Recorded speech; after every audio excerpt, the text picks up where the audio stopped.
aprendizaje, dice la información del diario El Universo. Y también más cupos para la universidad trae ley económica, dice el subsecretario de la Cenecit, Aldo Maíno, que lo tuvimos el viernes pasado acá en Radio Atalaya. Y finalmente, el último titular del diario El Universo: productores dicen planificar es la clave. Estos son los titulares que hemos leído de la edición de hoy del diario El Universo, el mayor diario nacional. ¿Qué tal, Stalin? Buenos días, ¿cómo te va?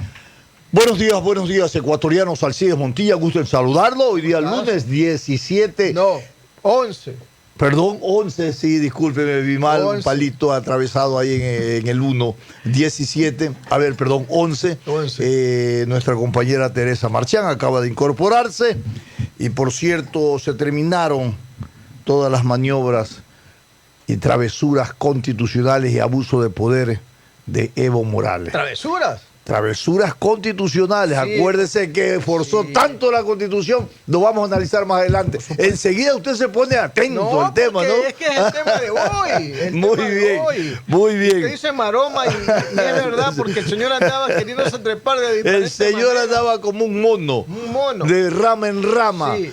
Moviendo la Constitución a su manera. Claro. Y estas son las consecuencias cuando los perfiles y los egos del poder, no, y las maniobras del poder no se convierten en un boomerang. Pero Así mire, es. más adelante hay cosas realmente que deberíamos analizar y lo vamos a analizar, por supuesto. Sin apoyo militar dimite Evo Morales.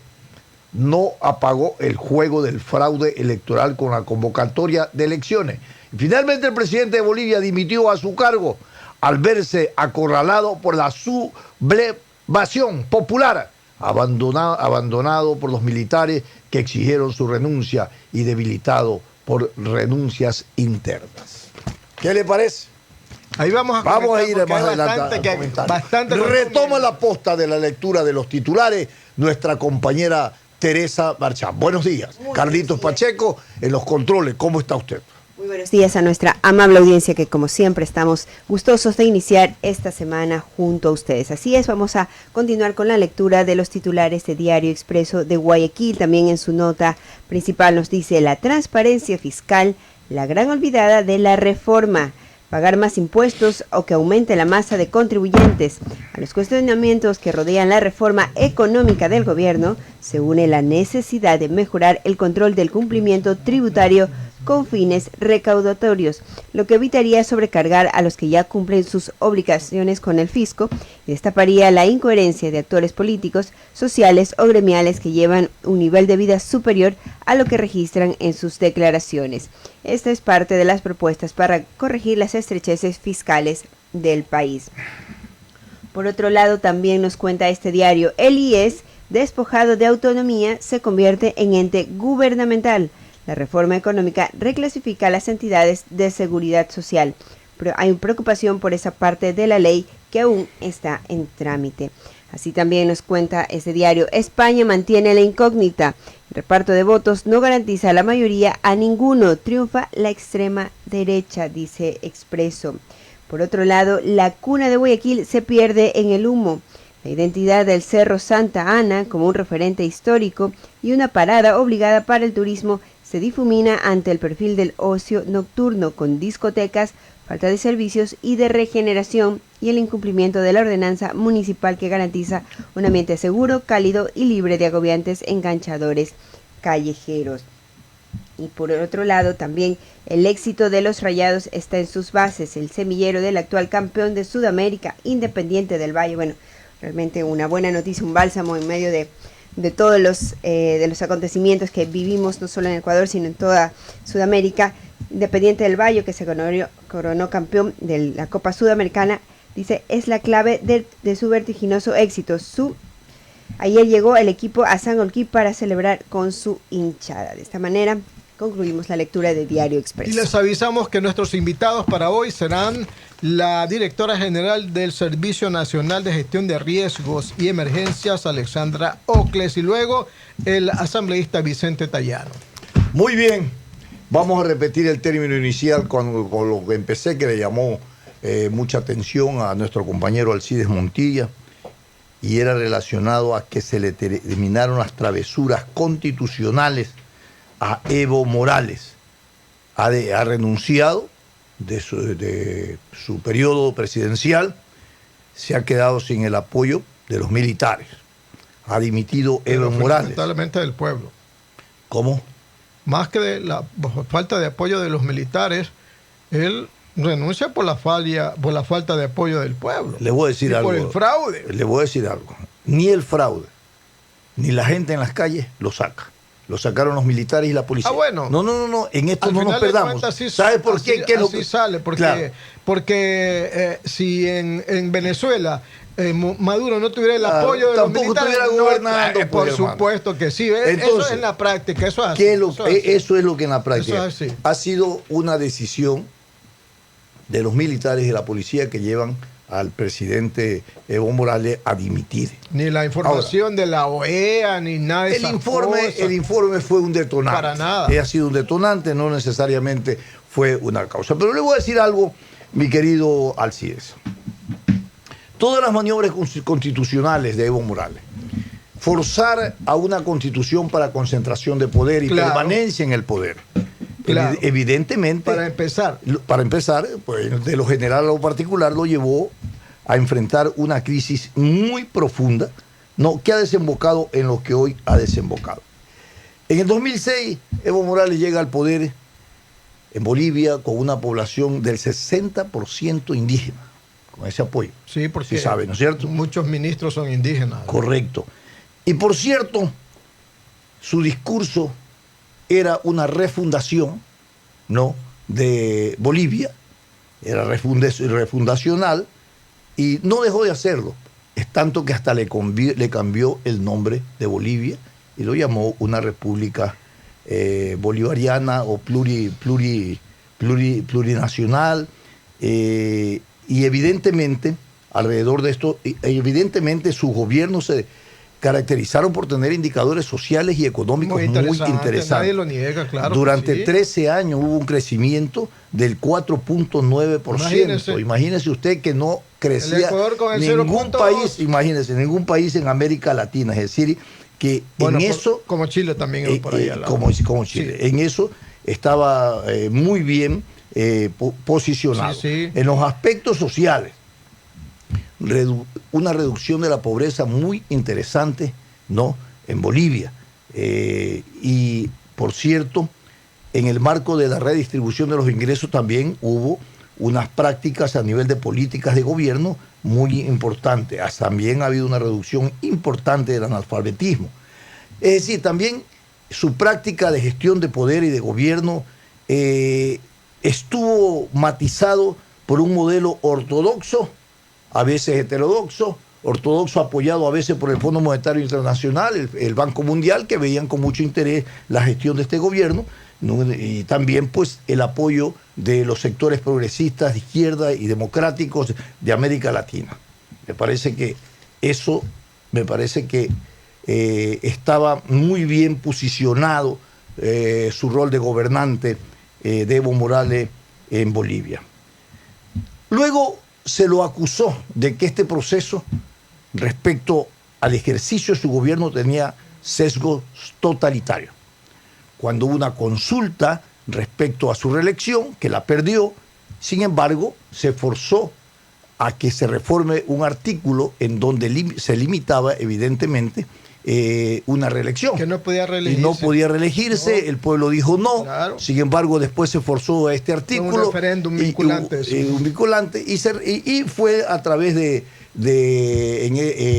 la Corte, donde se revisó, constitucional, donde se revisó ese artículo y se dio paso a que venga nuevamente un proceso de reelección.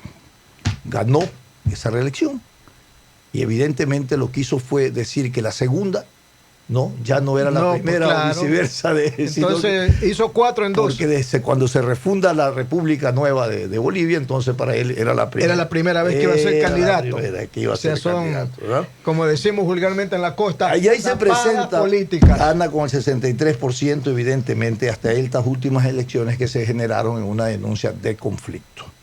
Hoy sabemos cuál ha sido el desenlace, vuelvo a insistir, se quedó sin el apoyo de los militares y de la policía. ¿Y del pueblo? Y del pueblo, evidentemente. Y su discurso de renuncia reivindica el respeto al pueblo y reivindica de alguna manera la protección que los gobernantes deben de darte y que las crisis no deben de generar una confrontación de pueblo y el pueblo contra el pueblo. Para que diriman los militares después. Y evidentemente muertos, heridos, claro. Todo lo que ocurrió allí. Y que fue, en comparación con Chile, una cosa pacífica. En comparación con Chile. Era insostenible. Al final ocurre lo que ocurre, que por una decisión de facto, los militares y la policía no le piden que dé un paso al lado para pacificación del país.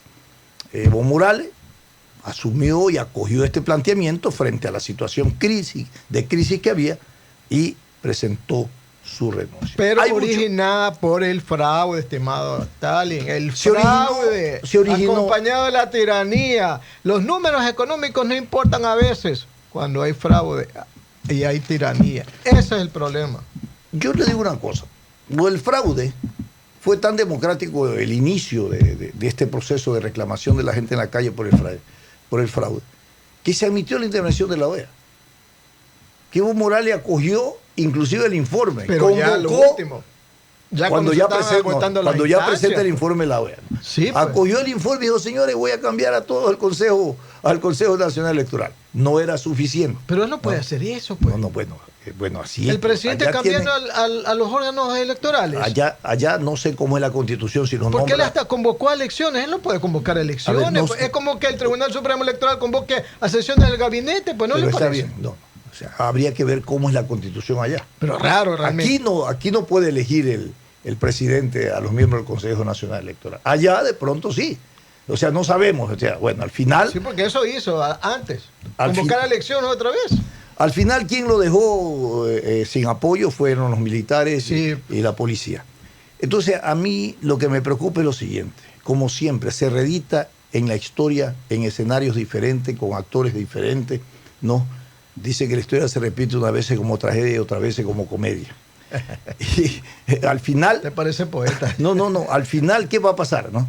Al final lo que está pasando es que los militares y la policía son los dirimentes de la crisis, ¿no? De una estructura, de una estructura democrática, de una institucionalidad en América Latina. Mañana un opositor pierde, se declara que le han hecho fraude, se recurre a los organismos del Estado, la gente, el opositor sale a las calles, empieza a hacer violencia, desmanes y todo, y evidentemente la policía y los militares dicen, señores, yo no voy a ir contra el pueblo, señor, de un paso al lado y se terminó. Eso dijeron los militares. Así dijeron. Entonces, ¿en qué estamos? Yo creo que los males de la democracia se curan con más democracia. Exacto. Y yo creo que deberíamos articular mecanismos, y esto debe ser experiencia interesante, donde se reforme la Constitución y se pongan mecanismos que garanticen el espíritu el valor constitucional e institucional de un Estado de Derecho, para que no se den estas situaciones. Pero esto va a repercutir en Chile, va a repercutir en muchos países, ¿no es cierto? Entonces, tampoco es dejar a un Estado de Derecho, a una democracia, a una institucionalidad, no, dejarlo expuesto al arbitrio de los militares y de la policía. Pero en el caso de Bolivia, por culpa de Evo, porque él se hubiese reconocido de los errores al principio, no hubiese habido ningún problema, los militares no hubiesen intervenido. Yo le voy a decir una cosa, los militares y la policía a Evo toda la vida le han reconocido un buen ejercicio de gobierno. Y no solamente militares y policía. Hacia afuera y hacia adentro, Evo ha tenido los mejores indicadores económicos y sociales en sus gestiones, a diferencia de otros gobernantes que se identificaban en la línea del socialismo del siglo XXI, que no aplicaron el modelo y sin embargo no tenían esos indicadores. Pero sí sabe por qué Evo no ha sido de aquellos que se ha creído el non plus ultra de la economía y ha dejado que los asesores nacionales e internacionales trabajen en Bolivia. Bueno, ha habido un manejo, ha habido un manejo responsable, ¿no? Ha sabido escuchar, ¿no? Y evidentemente sobre esa situación no es que se le puede decir a Evo Morales fue un pésimo presidente que dejó indicadores totalmente el problema de él es otro. Ahora, aunque en el último momento hay un déficit del 8% del presupuesto del Estado, entonces también deja un indicador muy, muy claro, ¿no es cierto?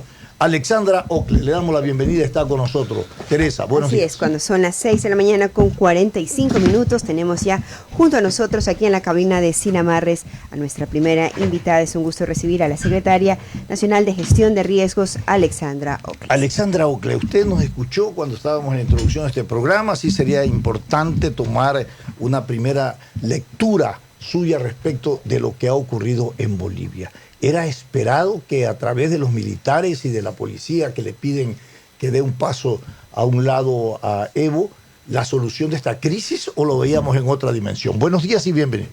Gracias a ustedes, buenos días, un saludo a toda la audiencia. Creo que haciendo un seguimiento de lo que ha pasado en Bolivia, hemos visto cómo recurrente en América Latina en este tipo de conflictos, al final del día son los militares los que terminan definiendo cuál es la siguiente situación para el país. Pero hace mucho tiempo que no se veía que los militares intervenían. Hace mucho tiempo que no se veía, es cierto. Creo que la región ha vivido un proceso... Con Venezuela todos los días. Bueno, pero Venezuela es otra historia. Es otra historia. Pero Venezuela es otra historia. Claro, no han depuesto. Me parece que hay otras condiciones en Nicaragua también, que se tienen que revisar. En Nicaragua, Daniel Ortega los están defendiendo los militares. Sí, ¿o de acuerdo, no? Pero hablamos de los militares que defienden a los gobernantes. No, hablamos de los militares que deponen a los gobernantes. Ah, bueno.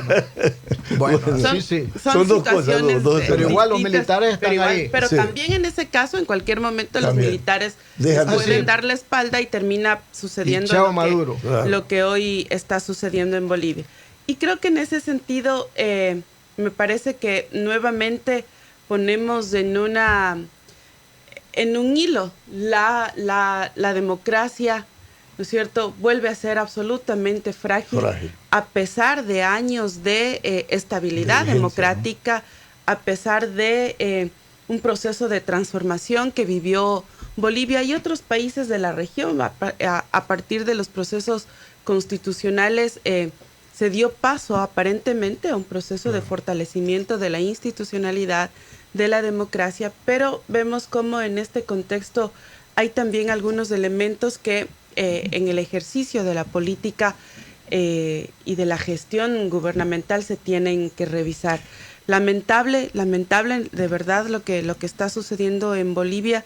Creo que además Evo, en pro de pensar en el pueblo y en el bienestar del pueblo, fue muy sensible y tomó la decisión de renunciar, pero siempre estos escenarios de conflicto, de violencia, además de racismo y discriminación contra autoridades indígenas por parte de autoridades de la seguridad nacional, también es un hecho que hay que condenar, ¿no? Creo que ese hecho hay que decirlo, no estamos de acuerdo. Siempre la resolución de los conflictos debería ser el diálogo y la vía democrática. Yo, en lo personal, creo que a partir de esto lo que hay que hacer en Bolivia es convocar a elecciones y tener una salida de la misma forma, una salida democrática decidida por el pueblo. Ahora, yo veo una cosa, Alexandra, y quiero reflexionarla contigo por tu trayectoria política, tu identidad ideológica respecto a gobernanza, gobiernos,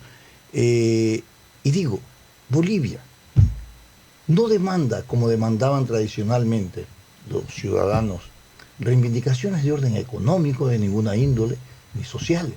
Las demandas son políticas, son generales, son de identidad, de plurinacionalidad, son de política, son de cambios generales, pero ¿eso no es una evolución de la demanda social o es una manipulación política de la demanda social? O involución, tal vez. O involución, tal vez, ¿no? Como dice Alcide. De verdad, cuando uno mira lo que está pasando en la región con respecto a la política en general, en cada uno de los países, ve que en algunos casos parece que todos estos años no sucedió nada en torno a las transformaciones sociales, porque digamos, Bolivia no nos demanda aspectos económicos porque ha tenido un desarrollo y un crecimiento económico en estos años bastante importante y sostenido, y eso creo que todos lo reconocemos en el caso de Bolivia. Sin embargo, hay un tema que que golpea mucho, y es esta permanencia o esta insistencia de quedarse en el poder, que es posible que en este caso a Evo le haya resultado, porque recordemos que hubo una consulta popular, en la consulta le dijeron que no.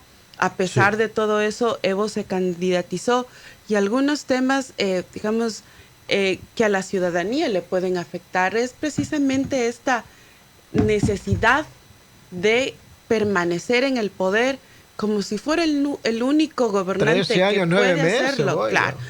Y la alternancia en democracia es importante. Pero ¿de dónde le vienen a los líderes que han consolidado modelos históricos diversos, alternantes, ¿no? Para cambio de aquellos modelos que históricamente habían venido sometiendo y ensanchando brechas de inequidades sociales y políticas? ¿De dónde le viene pensar que ellos son los que se reencarnan como únicos para permanecer en el poder? A todos les viene el apetito de prolongarse y de quedarse en el poder. Pero es que creo que ahí hay un tema. A ver, ¿cuál es el tema? Mi reflexión, así como en algunos espacios, mi reflexión es que finalmente han sido modelos progresistas interesantes, han sido modelos progresistas bastante importantes para los ciudadanos, porque hubo realmente y se han dado transformaciones. La otra parte que podemos criticar es si esas transformaciones se hicieron bien o se hicieron mal. Pero han habido transformaciones, lo mismo que pasó aquí en el Ecuador.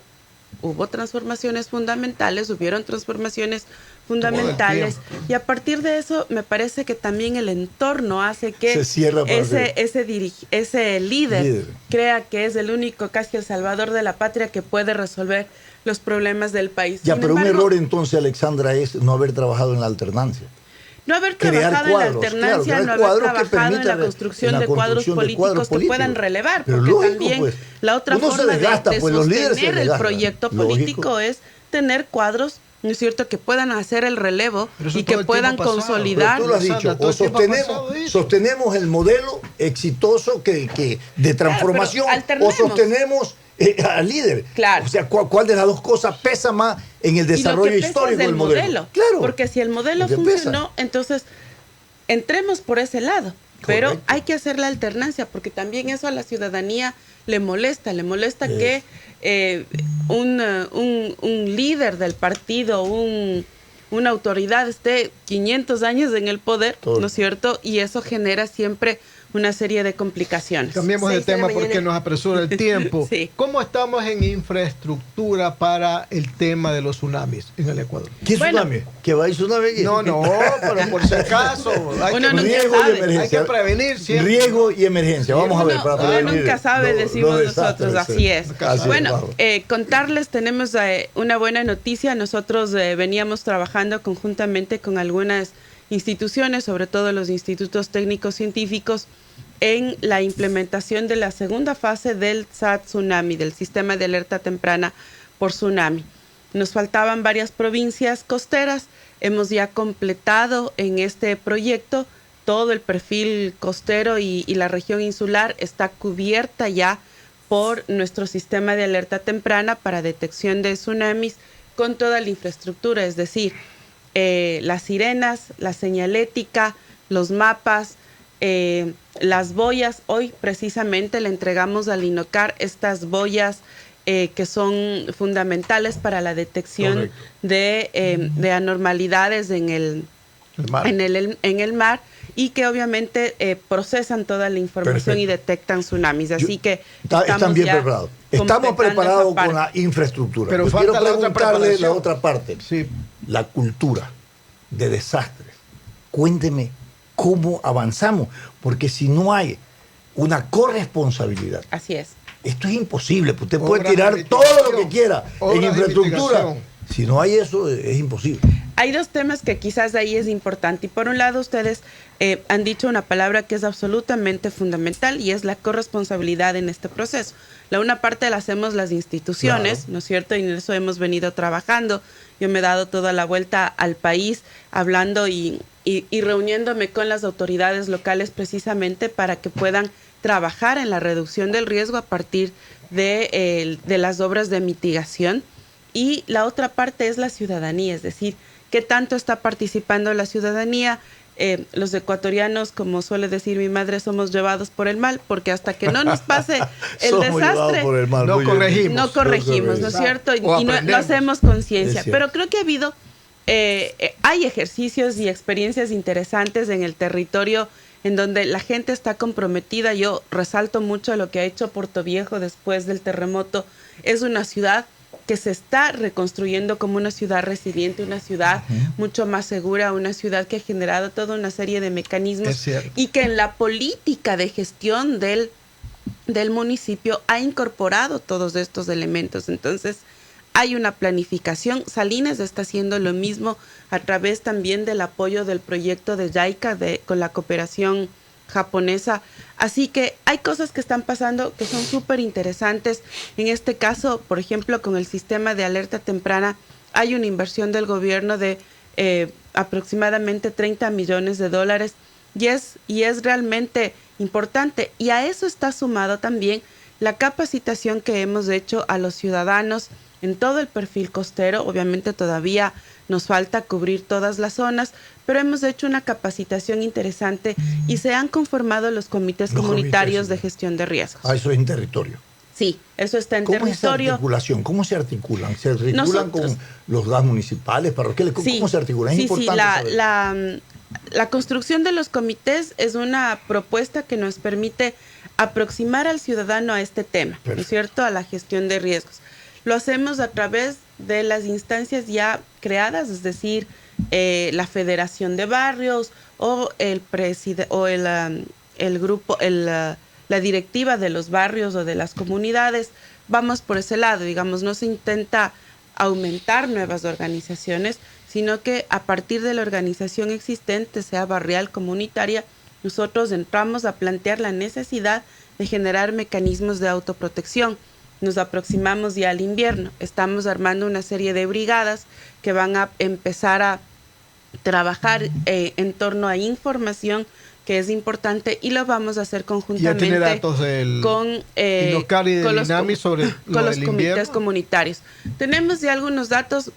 Esperamos un invierno moderado, sabiendo que además nuestros inviernos son bastante complejos, pero es un invierno moderado, digamos, está dentro del rango normal. No tendremos presencia del fenómeno del niño, por lo menos eso es lo que nos han dicho. ¿Y la niña? Tampoco. Veamos, están todavía evaluando. Nosotros esperamos ya hasta este fin de mes los últimos análisis y los últimos informes del ERFEN para tener ya la información total. Pero hasta ahora es lo determinado. Le pregunto, en situaciones de crisis y de déficits fiscales, evidentemente también se afectan los presupuestos. ¿Cómo están sus presupuestos, Alexandra? Bueno, esto es muy importante. Esto es importante, sin duda. Hemos trabajado en una proforma presupuestaria austera, en una proforma presupuestaria que además ha podido evaluar y cerrar en este proceso durante este año algunos proyectos de arrastre que todavía teníamos, ¿no? Y que hemos logrado ya ir cerrando, y en ese sentido hemos generado una proforma que nos permita poder salir adelante el año 2020 con varios temas que son fundamentales en el marco del cumplimiento de la política pública de gestión de riesgos. Un tema fundamental de trascendencia y de cumplimiento.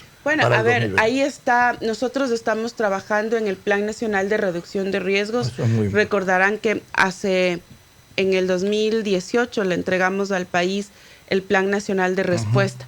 Hoy estamos trabajando ya en el Plan Nacional de Reducción de Riesgos, y eso es un elemento fundamental. Eso con los municipios.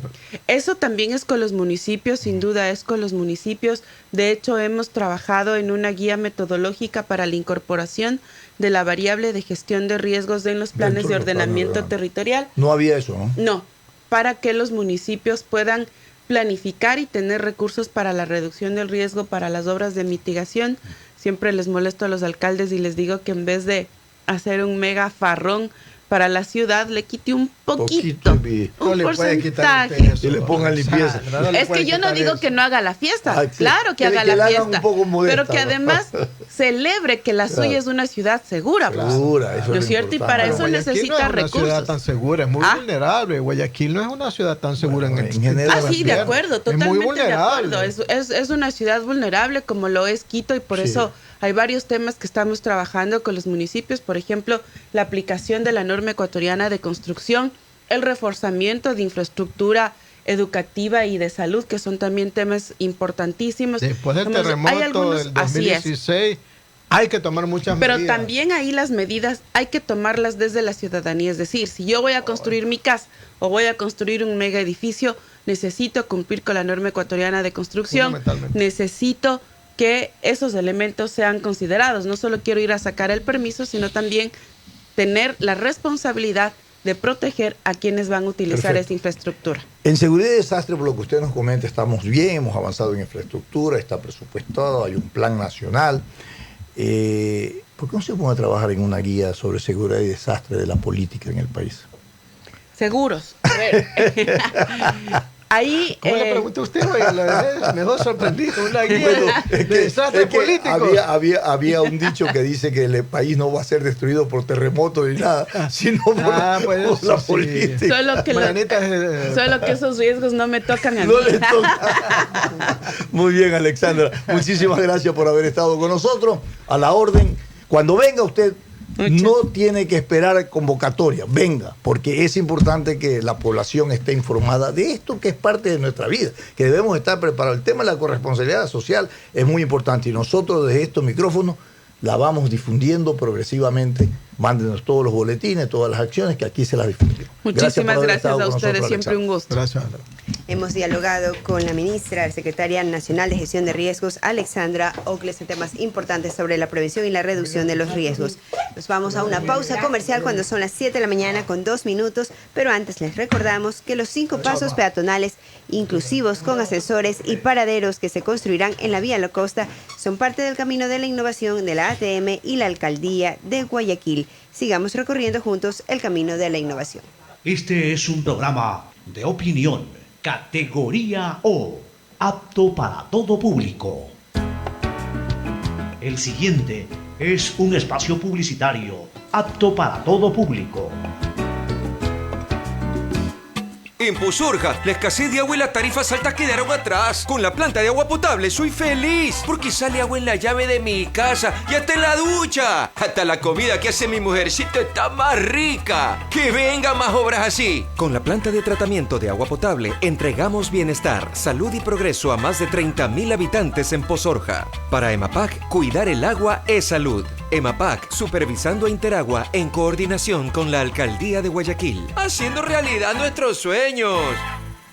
Sigue en tiempo real las novedades en las vías de Guayaquil con ATM Tránsito en Twitter. Infórmate minuto a minuto sobre los tiempos de viaje por sectores, trabajos en las vías, rutas alternas y muchas otras noticias que podrás compartir con tus seguidores. Con ATM Tránsito en Twitter hacemos tus viajes más cómodos, seguros y las vías más ágiles. En ATM somos más que tránsito, en coordinación con la Alcaldía de Guayaquil.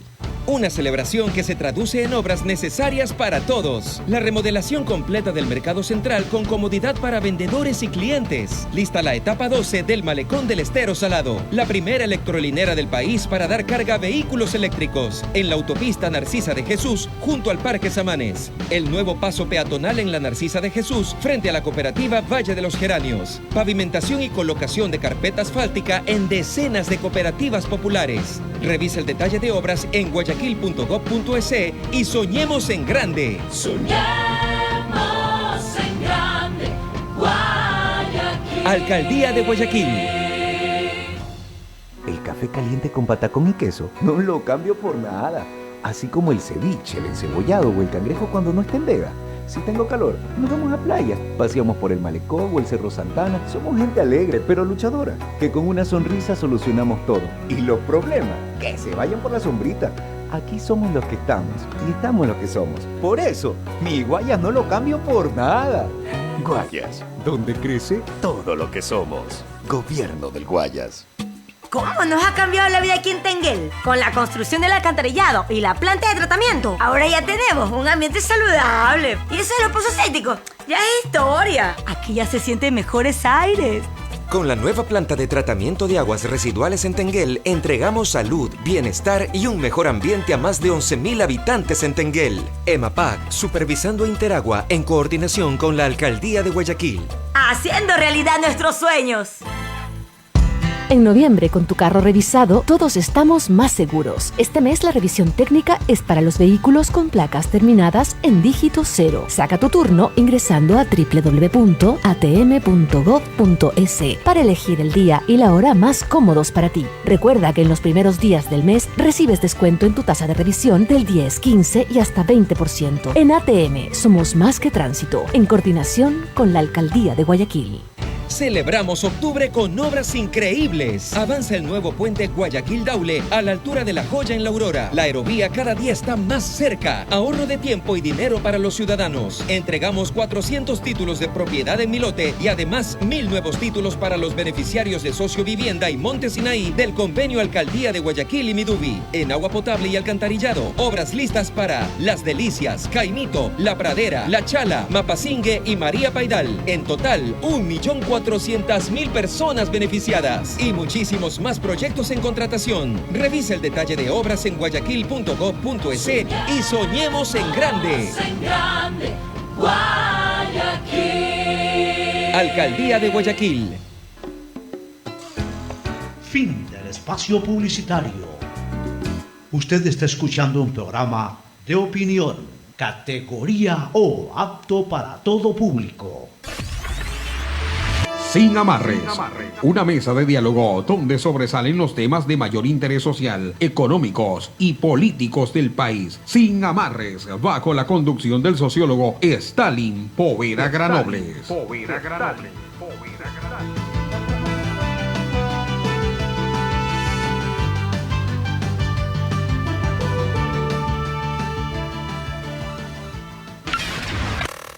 En Sin Amarres, le damos la bienvenida al invitado de hoy.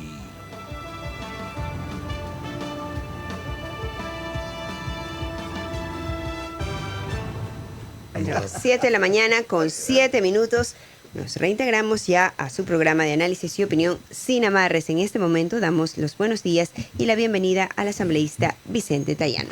Le damos la bienvenida al asambleísta Vicente Tayano. Vamos a tratar dos temas, la agenda legislativa por un lado, pero queríamos tomar de primera mano sus opiniones, su visión de lo que ha pasado en Bolivia. En Bolivia evidentemente ha ocurrido lo que muchos esperaban y otros no esperaban. Al final, quien determinó la resolución de la crisis para que se deponga al presidente Evo Morales fueron los militares y la policía. ¿Vuelven los roles históricos de los militares, no, para definir fracturas de la democracia y la institucionalidad en los estados de derecho? Buenos días y bienvenidos. ¿Qué tal, Stalin? Buenos días, Alcides. Buenos días. Gracias por el espacio. Como siempre, un gusto conversar con ustedes. Y un saludo para quienes nos escuchan esta mañana en los micrófonos de Atalaya. Creo que la lectura de Bolivia es bastante clara, Stalin. El abuso del poder en algún momento lleva a que la expresión popular sobrepase barreras. Y esa presión ciudadana de alrededor de 3 semanas en las calles ante un eventual atraco a la democracia, porque el resultado electoral que le daba al expresidente Morales 4 años más de mandato fue lo que llevó a que el ciudadano esté en la calle. Aquí en nuestro país tuvimos 10 años de abuso de poder. Bueno, pero allá también hay una gran diferencia, como usted lo dijo, Stalin, en el rol que jugó la fuerza pública. Porque cuando en un Estado democrático se da el quiebre, porque definitivamente se da el quiebre por el abuso, por la tiranía, ese contrapeso, históricamente, al menos en América, lo han puesto la fuerza pública. Y allá en Bolivia, tanto los militares como la policía levantó las manos y permitió o encauzó que ese reclamo popular termine en la renuncia del expresidente Morales. Son una especie de árbitro de la democracia. Pero dígame una cosa. Conceptualmente equivocados, porque su función, Stalin, es ser garantes de un Estado de Derecho. Sí, pero si no son los militares, pero al final del día, voy con lo que decía el CIDES, al final del día, cuando la situación está descontrolada, como estaba pasando ya en Bolivia, entendieron que probablemente el camino era retirarle el apoyo a quien legítimamente había perdido el respaldo en las calles. Morales había perdido la legitimidad en lo más importante, hacia el ciudadano. Pero ¿por qué las fuerzas políticas que entran en contradicción? Porque a diferencia de otros países, como Chile, como aquí en el Ecuador, que en una crisis no estuvieron presentes las estructuras partidarias, allá sí estuvieron presentes las estructuras partidarias. Los grupos de poder y de oposición y de oficialismo se enfrentaron en las calles. Pero ¿por qué no toman unas previsiones para evitar ese pésimo precedente de que se tutele la democracia alrededor de los intereses y de las decisiones de los militares y de las policías? Bueno, definitivamente la lectura en Bolivia, si bien es cierto, tiene algunos matices similares en cuanto a la reacción del ciudadano, a la protesta social. Esa crisis política en Bolivia, al menos de lo que se ha podido leer y apreciar por los medios de comunicación, sí nace de un activismo político, porque allí hubo una reacción ante un resultado electoral, ante un resultado electoral. La crisis político y del pueblo la crisis que vivió Ecuador, por ejemplo, en octubre tiene otra lectura. Nace de una mala decisión del gobierno en relación al combustible, que sí, que para mí fue gestada la protesta hace mucho tiempo. Lo que pasa es que a los que intentaban desestabilizar el orden democrático y el gobierno del presidente Moreno, porque hay que decirlo, simplemente le jugó el número y el presidente Moreno se equivocó y les dio la excusa. Y por eso pasó lo que pasó. Pero fíjate, si tú comparas Chile con Bolivia, modelos económicos, en el caso de Chile, ortodoxos, heterodoxos, lo que tú quieres, en el caso de Bolivia lo mismo, es una mezcla de modelos ahí, tenían indicadores interesantes. Y la reivindicación de la gente ya no era económica, político. El tema va más allá de la economía, porque si queremos ser justos, la macroeconomía boliviana ha estado relativamente bien manejada. Con un presidente, para algunos un poco raro, pero con un presidente del corte de Morales, un corte de izquierda de esta línea del socialismo del siglo XXI, había estabilidad. Lo que pasa es que esta gente, estos señores que se empezaron a formar desde el Foro de Sao Paulo, abusaron en cuanto a la aplicación de las normas o el ejercicio del poder público hacia otros niveles, la justicia, por ejemplo. Pero también fue el fraude, doctor. La administración de la justicia electoral. En este caso y un pueblo que salió a la calle precisamente indignado, luego de 14 años de un mandato. Las reelecciones, si bien es cierto, más allá de que macroeconómicamente las cosas estaban bien, seguramente al interior de la sociedad boliviana se dieron otra serie de particulares. Seguramente vivieron persecuciones hacia la oposición, restricción de libertades, complicaciones que, como decía el CIE, fueron más allá de lo económico. Pero es que lo económico, si bien es cierto, es importante, no es el todo. Cuando un joven, por ejemplo, vamos al caso de Chile, no tiene un acceso a la universidad, porque hay un problema con la universidad pública, cuando hay problemas con la seguridad social, cuando inclusive hoy, por ejemplo, en Chile se está discutiendo el llegar a un techo salarial mínimo, algo que conceptualmente para muchos es justo, para ellos no era parte de su realidad diaria. Entonces hay una serie de temas que ya están en juego, y en América está pasando algo, en el mundo está pasando algo, pero en América fundamentalmente se están moviendo las cosas hacia el reclamo ciudadano, y en muchos casos excesivamente beligerante, como pasó en Chile, como estuvo pasando en Bolivia, como en su momento pasó en Argentina, como pasó también en Ecuador. Sí, hay algunos factores comunes, pero también hay realidades diferentes. Claro, ahora, en realidad esto es apasionante, porque para los sociólogos, para quienes hacemos investigaciones, esto es un laboratorio de algunas tesis, teorías e hipótesis en términos políticos, sociales y económicos. Pero yo le quiero decir algo que a mí, por ejemplo, ¿cuál eran una de las alternativas o líneas de los gobiernos del socialismo del siglo XXI? Cooptar al poder. El poder, la institucionalidad. La institucionalidad por un lado, y a los ejércitos, a las fuerzas públicas. Cooptarlas a favor de su gobernante. Claro, lo que pasa es que hoy tiene una ruptura. Pero por eso quiero decir, hoy tiene una ruptura, ¿no? Stalin, si hay un en Chile tampoco hay esa cooptación. Hasta el momento. El caso de Chile es diferente, porque inclusive la izquierda chilena tenía otra concepción. Vamos hacia Bachelet, por ejemplo, que es el ejemplo más cercano que podemos tener, pero todos estos regímenes de izquierda tienen dos particularidades. La primera, que llegan al poder para algunos extrañamente de manera democrática, porque todos ganaron elecciones, porque en su momento Chávez ganó la elección en los 90 en Venezuela, Evo Morales ganó las elecciones en Bolivia, Lula ganó las elecciones en Brasil, llegan democráticamente. Y en Centroamérica también, no se olvide, ¿no? Paso también, y en Ortega, encausan ciertas realidades que vive el pueblo de manera general. Explotan. Y cuando hay descontento, capitalizan el descontento, hacen uno que otro cambio, mueven ciertas fichas económicamente, como en el caso de Ecuador, con mucha plata. Correa fue bastante hábil. Se presenta como fue más allá del bono que había creado Gutiérrez, ¿no? Claro, que era una fila y tonga sus dolaritos todo el mes. Acá regaló casas, acá amplió entre comillas, una cobertura de salud. Se tomaron ciertas medidas que eran populares, pero que al final del día la derecha se equivocó. Por la justicia, por ejemplo, de afiliar a quien era la colaboradora en el hogar, que para algunos en el año 2007 no era una realidad en el Ecuador. Claro. Leyeron ciertas cosas que los legitimaron, y luego que ya le dieron el caramelo envenenado al ciudadano, ahora sí vienen y te aprieto y vengo a secuestrar el poder y la institucionalidad.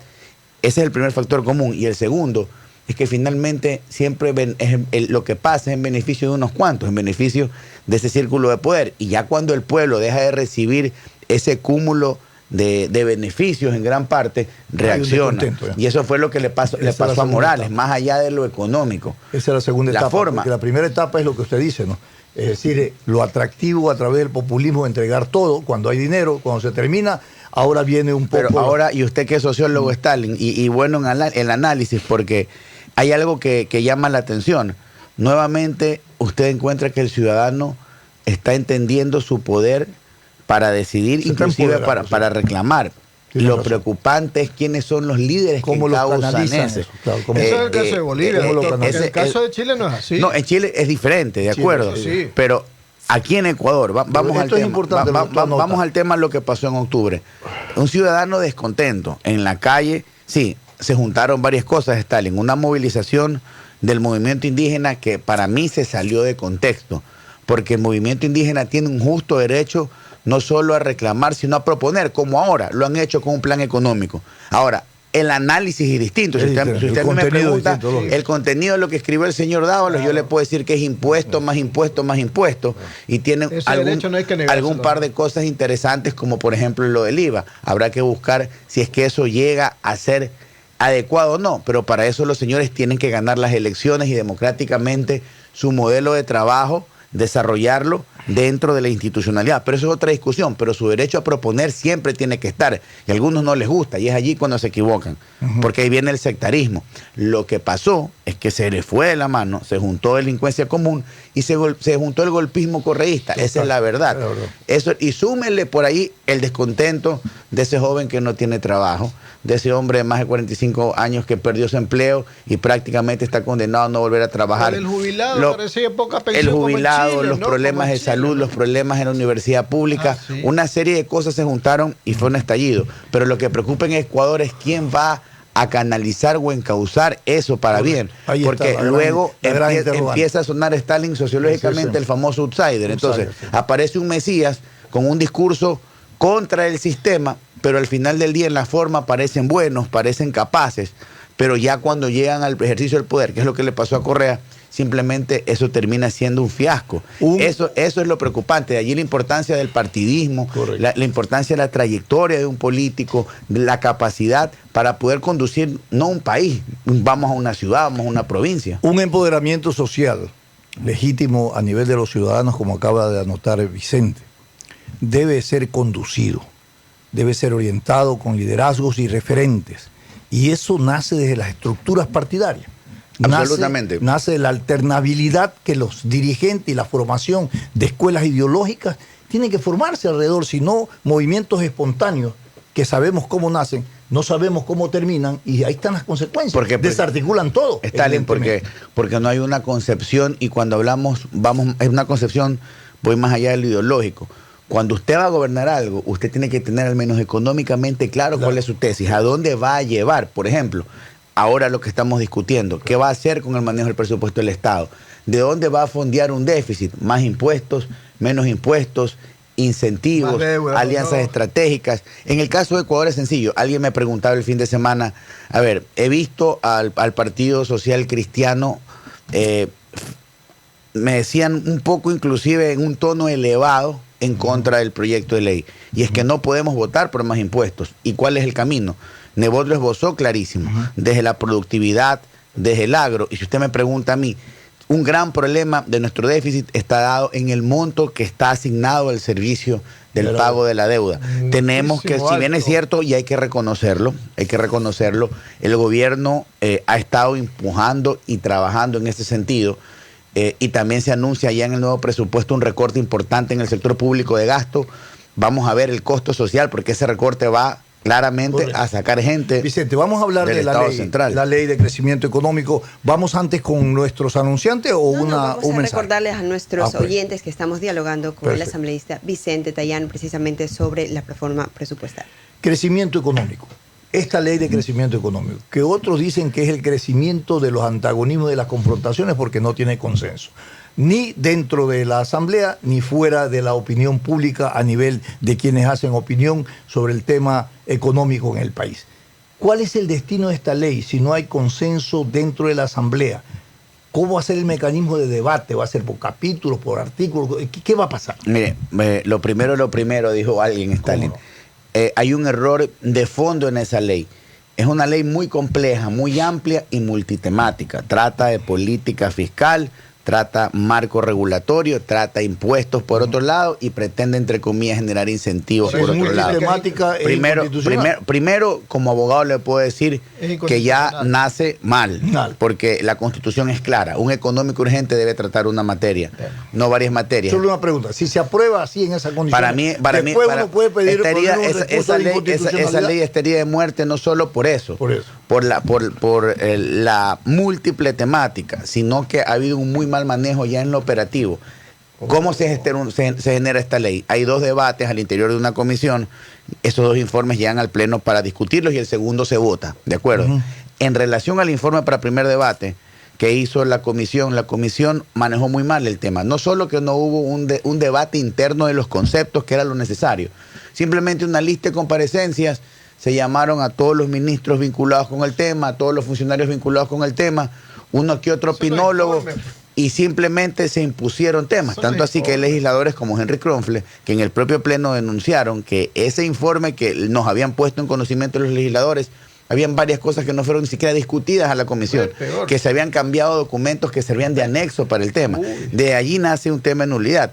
Pero el tema de fondo pasa porque es una ley que en lugar de fomentar y buscar crecer algo, genera muchas cargas impositivas. Y tiene, sí, 4 o 5 temas buenos, que los denomino yo un caramelo envenenado para votar por las 30 cosas que no son buenas. Y eso es un tema bastante difícil. Puede tratar por separado. Hoy la comisión intenta separar las temáticas. ¿Y cuáles son los 2 buenos? Bueno, hay eliminación del anticipo del impuesto a la renta, hay una están a favor. Claro, pero es que no podemos no estar a favor. De hecho, es una tesis que hemos venido defendiendo y es una buena decisión. ¿Y la otra? Por ese lado. El hecho de disminuir el porcentaje del impuesto a la salida de divisas. Por ejemplo, hay una disposición súper interesante en relación a los estudiantes universitarios que accedieron a un crédito para financiar su carrera universitaria o, por ejemplo, sus estudios de posgrado. Eso es un tema importante que debió haberse hecho hace muchísimo tiempo. Pero ¿cómo lo vas a tratar con ¿Es remisión? ¿Qué? El problema es que están vinculados al CIE y Stalin. Y al ser un todo, no podemos votar por lo bueno porque lo malo es mucho mayor. Por ejemplo, 2 cosas malas totalmente nefastas que son entendibles. Hoy, cualquier ciudadano que gana más de $100,000 tiene la posibilidad de, al momento de hacer su declaración de impuestos, deducir, es decir, que se descuente de la carga total a pagar los gastos, por ejemplo, de salud, de alimentación, de educación en su familia, en sus hijos. Un legítimo derecho. Pues creo que son ¿Qué es lo que pasa con esta ley? Si usted gana más de 100 mil dólares, 100 mil, $1 ya no va a tener esa posibilidad. Y dicen, sí, son menos de 11 mil o 12 mil ecuatorianos que están en esa situación. Así fuera uno, porque esa norma es simplemente un castigo a ser mejor, porque vamos a ser claros, de repente usted ha sido parte de Corporación Atalaya, por citar un ejemplo, se preparó, tuvo experiencia y se abre una posición importante en el cargo directivo y usted puede acceder. ¿Sabes lo que va a decir? O no accede o le dice al dueño en la radio, págame por afuera la diferencia. Pero Vicente, Stalin preguntó qué hacer con esa ley porque archivarla. La archivan. Pero no hay voto para los archivos tampoco. A ver, no hay voto ni siquiera para archivarla. Si usted me pregunta a mí, yo creo que durante esta última semana de debate intenso, yo creo que los temas se están moviendo y hay muchos legisladores que están comprendiendo porque nos hemos encargado los que estamos o los que pensamos diferente de hacer notar cuáles son las incongruencias de esta ley y lo grave que es para el país aprobar una ley de esa naturaleza, porque mire, un ciudadano que no tiene posibilidades de ganar siquiera $1 más porque sabe que está limitado, un país en el que hay falta de liquidez, un país en el que se está ya empezando a sentir con crudeza una crisis económica, usted no puede ir a ponerle más impuestos, es clarísimo. Y yo creo que eso se ha sembrado. Ahora, el gobierno tiene que hacer algo y el tema no pasa solo, yo estoy de acuerdo con oponernos, con decir no vamos. Hay que buscar otras alternativas, sí. Desde mi lectura, el gobierno está en una encrucijada porque está cumpliendo con dos segmentos. Primero, con imposiciones del Fondo Monetario para recién tener un segundo desembolso que debió haber llegado en septiembre y que no había llegado. Esos son los dilemas del gobierno. Y hay beneficiarios directos. ¿Cómo usted se explica, por ejemplo, que de un fondo del Fondo Doméstico de la Banca que está aquí, 2.000 millones de dólares ahora ya se los pueden llevar? Claro. Y si usted quiere por algún motivo regresar ese capital, hay penalidades. Peligra la dolarización, porque la dolarización se la sostiene con los dólares aquí, no llevándonos los dólares. Por ejemplo, escúchame, un ejemplo. Otro ejemplo que también, por decirlo menos, llama la atención. Sí, si bien es cierto, el Banco Central necesita autonomía. Si bien es cierto, tenemos que abrir la competencia en función de la banca para que pueda llegar la banca internacional. Pero el Banco Central no puede ser pues el dueño de la pelota, el que corre por la banda derecha, el que centra, cabecea y también es el árbitro. O sea, poniendo un ejemplo sencillo, es peligroso. O sea, aquí nos estamos yendo del excesivo control que generó el correísmo al viva la fiesta. Vamos a la farra de los 80 y de los 90. Esa es la verdad, Stalin. No estoy ampliando ni sacando de contexto nada. Intento ponerlo en términos sencillos. Oiga, una ley complicadísima de entender. Rehacer la ley, pues. O sea, es que esa es la posición nuestra, archivarla y rehacer en la Asamblea lo que podemos hacer. Tributariamente nada, nosotros no podemos tocar impuestos porque constitucionalmente no tenemos una iniciativa tributaria. Pero esos temas interesantes hay que causarlos. ¿Y de dónde? De la mano del gobierno central, con un trabajo del gobierno central. Escuché al ministro de Economía, de Finanzas, diciéndome que en el presupuesto que han enviado no están contemplados ninguna de las recaudaciones que pueden generarse por la aprobación de esta ley. ¿Es verdad o no? Porque si así es, de cara a las elecciones, ya después que las archivas a nadie le interesa aprobar la ley. Yo tuve en la Asamblea Nacional una intervención esta semana bastante dura, ¿no? Sí. Escuché parte de su bastante dura en función de ese tema, pero sí, si usted revisa en detalle el presupuesto del Estado, hay conceptos que son consecuencia de aprobaciones de los conceptos que están en la ley económica urgente. Y hay temas que no entiendo. Por ejemplo, en la ley económica urgente se trata la devolución del IVA a los gobiernos locales y a las universidades. Que es decir, que en las compras que hacen las universidades públicas o los municipios o las prefecturas se paga el IVA. Pero ese IVA debe devolverse a las arcas institucionales. Hoy no se está devolviendo. Imagínese usted que a Guayaquil ya le deben, no le deben porque es su plata, no le han devuelto, se han apropiado del gobierno central casi 80 millones de dólares solo de IVA. Ya hace 1 año y medio este problema. ¿Y qué pasó con la ley que se presentó? Ahora, ¿qué es lo que hace la ley económica urgente? Dice en una disposición que van a normarlo para que eso entre comillas ya no pase y hasta 90 días el dinero esté en las cuentas de los gobiernos locales o los municipios. Escúcheme, vamos a revisar el presupuesto del Estado. No existe en el presupuesto del Estado la partida de devolución del IVA a los gobiernos locales. O sea, ese es un ejemplo sencillo y claro de los contrasentidos que tiene el proyecto económico y que tiene el presupuesto del Estado. Y reitero, Stalin, esto no pasa. Esa denuncia pública, porque eso me parece. Esto no pasa, reitero, por seguirle lanzando piedras al Ejecutivo. Pasa porque ellos entiendan que no pueden tomarle el pelo ni a la Asamblea Nacional y menos a los ciudadanos. Perfecto, clarísimo. Vicente Tallano en un análisis de la ley de estímulos productivos y también hemos hablado del tema de la realidad de Bolivia. Queremos agradecerle a Vicente Tallano por vuestra presencia, a ustedes. A ustedes por vuestra sintonía. Continuamos con